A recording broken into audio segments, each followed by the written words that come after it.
But anyway, speaking of dying, Lilian Garcia was back for old Sam Irvin.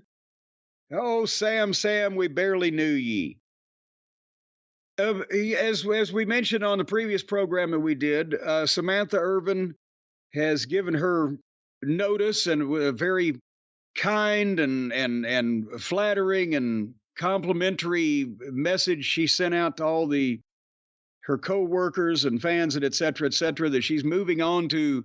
Do we know what she's moving on to yet? Because automatically old Ricochet tweeted that she's not coming to AEW, so ha, because people were on him or whatever the but do we know where she's moving on? I'm moving on. Yeah, Ricochet's promos on Twitter, turns out, are better than the ones with his words. Well, that's because you can't hear his voice on Twitter. That helps it immensely, because it's not the words he uses, it's the tonal quality in which they're delivered with the emotionless. But nevertheless, where's Sam going? I think a lot of people are assuming that it's music. It's a music project of some sort. There are rumors that she wanted to do more musically, and WWE, for whatever reason, didn't want her to, or didn't want her to do what she wanted, or who knows exactly what. This is a different company than it was a few years ago, and there are plenty of people who do outside projects in that company. Well, that's just what I was just going to say, is that there's a bunch of people, but did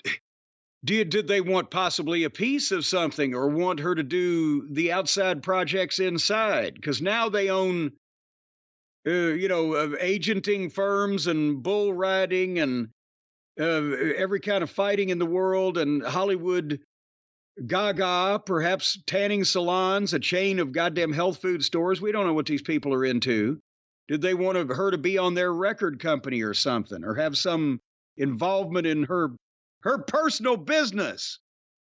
Well, we don't know. And a woman has the right to do what she wants with her own vocal cords, Well, she's under contract. I mean, I get your point, but yes.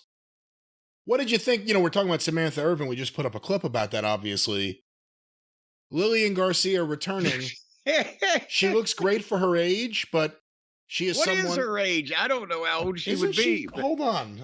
Someone told me this a few years ago. Is she like 63 in that case? Oh, yeah. Would that be a gilf? She's what? 58. 58 years. Is that a gilf? Listen, I don't know what kind of videos you watch. I don't know what goes on over there with you. Well, I did not even know they made those, but maybe she could corner the market. She's 58 years old. But they're bringing her back. Again, she is a... How did they get her that quick? Didn't Sam just give her notice like that afternoon? I mean, she didn't work out any kind of goddamn 2-week fucking notice period or anything. Was Lilian just happen to be there? How did this come together, Brian? What do your sources say? My sources have not really had too many... They've been busier than looking into the Lilian Garcia beat. I must apologize.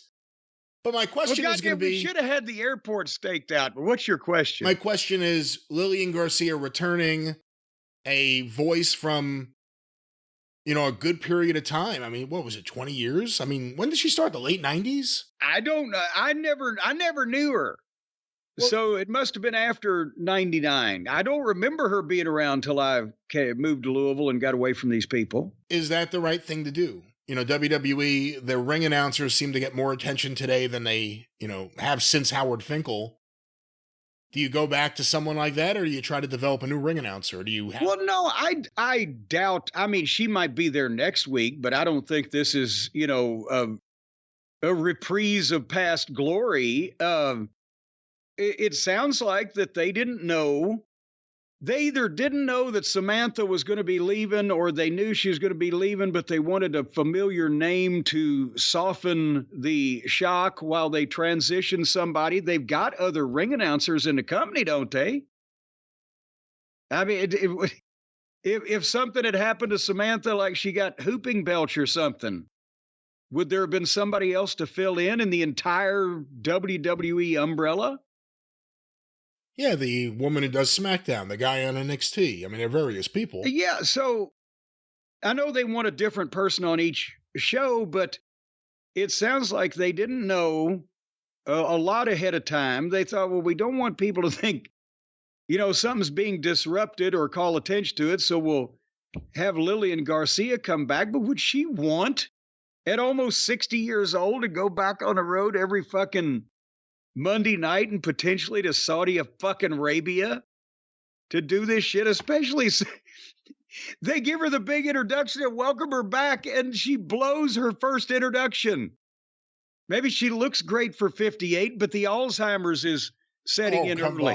Come on. She said it was a #1 containers tournament.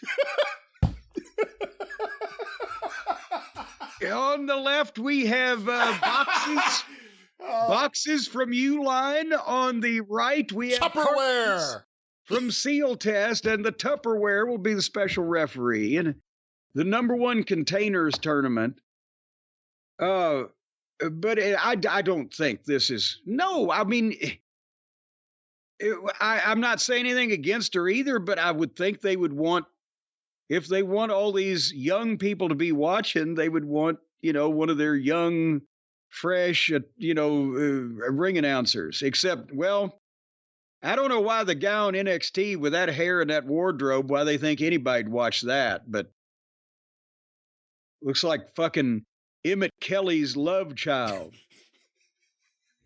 Kids are going to have to Google that one, aren't they? Don't Google that, kids, but let's move on. There's nothing wrong with Emmett Kelly. Well, if you Google Emmett Kelly's love child, you may get some weird AI image. Well, you might.